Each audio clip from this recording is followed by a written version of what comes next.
Each of us like different performers, styles of music, things that we really key on and we really want to go to. And I want to let you know, a couple months ago, I had an opportunity to go to a Halloween concert. I did it with reticence. And it's because I just really don't like Halloween music. Sure, I like costumes. Sure, I love candy. I love sitting on the porch giving it out to people. But man, concerts, especially like when it's one big group giving it, I'm just not a fan. But then I heard the program was going to be collaborative. And I'm letting you know, as soon as I heard what I was in for, I signed right up. Hi, my name's Jeff Price, and I'm the host of Intentional Musicianship. And this is where we talk about everything that goes on to get you to center stage, whether it be performance practice, showmanship, storytelling, and audience engagement. For this episode, I just want to talk about the opportunities that you have when you collaborate or use the talents within your own group differently. It gives you variety, and it's a design choice. It's about the programming. It's about how you tell the story. And what we're really talking about is the contrast that collaboration allows you to have. And it doesn't just make concerts more interesting. They allow you to make the communication aspect of your concert better. And so this Halloween concert it was just at my alma mater, West Virginia University. It worked not because it was Halloween. It worked because it was collaborative.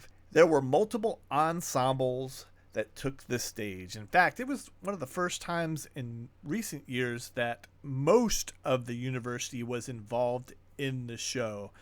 Music industry, like the funk and soul band, wasn't there. The choirs weren't there. But the orchestras and various sections of the orchestra were playing. Percussion, brass, woodwinds, everybody took a turn in addition to the big groups. So we had multiple ensembles, we had short selections, we had quick transitions, which made things really effective. So we had different sounds, we had different stage pictures. And so if the audience didn't connect with one piece, another group was already setting up, and that allowed for the energy to always be renewed and not stall out. And that's when something hit me, because I've done these kind of concerts for years. The audience wasn't being asked to work harder. The program was doing it for us. In the same way, where I'm recording this in December of 2025, when you go to holiday concerts, those same successes that happened at that holiday or the Halloween concert, they can make a holiday concert sing. They can make choir concerts sing. They can make different other kind of groups and gatherings really be effective. So recently I had to watch a streamed concert because of winter weather, and saw a great holiday concert where it was just one big ensemble. And it played great, thoughtful repertoire, everyone did great. And only as a small criticism in context of this episode of collaboration, they missed out on the same kind of things that this Halloween concert had. There's always a time and place for one ensemble, one setup, set it, forget it, get there, get on stage and play. But even when you have great music that everybody knows, it can start to blur together. And when everything starts to look the same, it starts to sound the same. And that's not a criticism, again, on what this ensemble presented. It's just human perception. Another way that this has worked in another kind of concert I went to was a world music concert. And contrast really stood out as a feature. When you think of contrast and what makes music great, you think about the contrast between rhythm and harmony and melody and the instrumentation and the tessitura, all the colors. You got the palette that you have at your disposal, and you can really use that within your group. So world music concert, boy, you're allowed to just paint and have a great time. So we had steel drums, and then we had Appalachian folk music with then bluegrass, African percussion, And then we had Japanese taiko drums to end the concert. Now, it's cool because even if you don't love every style, you still get introduced to it. You still get to immerse yourself in it for just a minute, and you get to grow from it. You get to learn from it. You get to be a part of that energy. And it's really cool because then the next concert, you might want a little bit more. The audience didn't have to dwell on any one thing, and definitely not long enough to disengage. Every time they were introduced to something and they got to sample it, then they learned something, then the program moved on. Now, this contrast was not a gimmick. It was by design. And it was funny. Each of these shows that are very intricate need better design, better programming, better thoughtfulness about how to get from point A to point B. And then once you plan it, the musicians get to showcase all of their skills. The same thing happened when I went to some studio recitals recently at various universities where you get to see the whole studio of a particular instrument. And what struck me wasn't just how well they played, but you could see where they were along the journey because you could see each performer, what they chose to wear, what they chose to play, their mannerism. And in the same way, I went to another set of choir concerts, and when you have choirs that break down into other groups, it's almost like that is the elements that these larger groups might take, because you had, again, multiple groups in a shared space, quick pacing through different changes, lighting, staging used intentionally. And there's got to be a reason these concerts work, you know? They respect how people listen. They respect how people watch. They respect the musicians by letting the design do some of the heavy lifting. It's like those leaders of those groups know how to put their folks in the best position to excel. So this contrast is how we communicate with music. When you really think about it, contrast is how we listen. Loud only matters because there's a soft. Motion only matters because there's stillness. That resolution of that very tense harmony, it only lands because there's tension before it. So the same way, music connects because something changes. So when we program concerts with contrast, we have all that visual and that aural and stylistic contrast and things that we're doing. We're speaking the same language music has always used to communicate. Contrast is not a decoration, it's communication. So if you're an educator and you're a performer, you got to do more up front. That way you can ask less on stage. And that's sort of like the big idea tying all of this stuff together.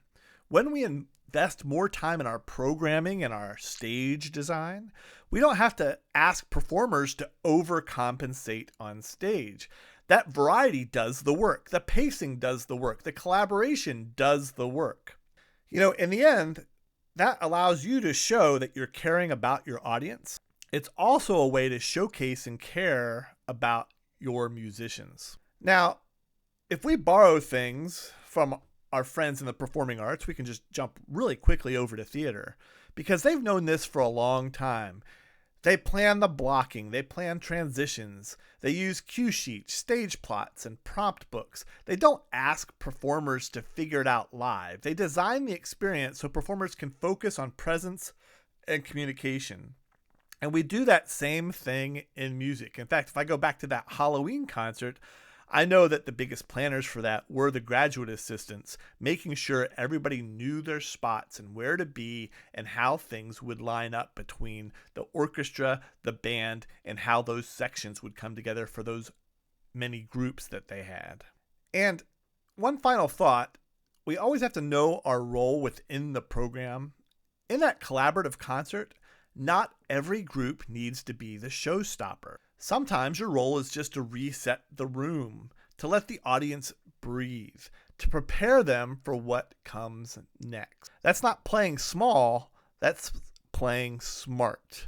I remember playing a showcase just a few years ago where I saw what the vision for the show was, and I offered selections that would fit and allow the people around me to be greater.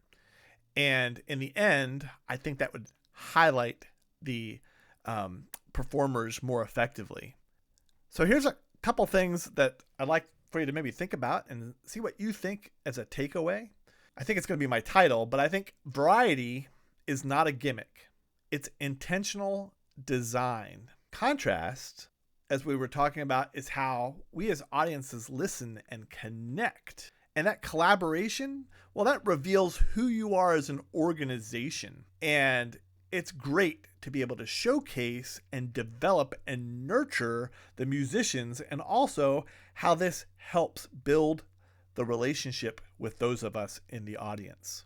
And that short exposure for all those groups, that encourages us as listeners to be curious, and it allows those players to grow as performers. Can't tell you, when I think back to that Halloween concert, there were more conductors, there were more leaders of ensembles, there were more people getting to play lead parts, more people getting to play on doubles and triples, and that makes a big deal.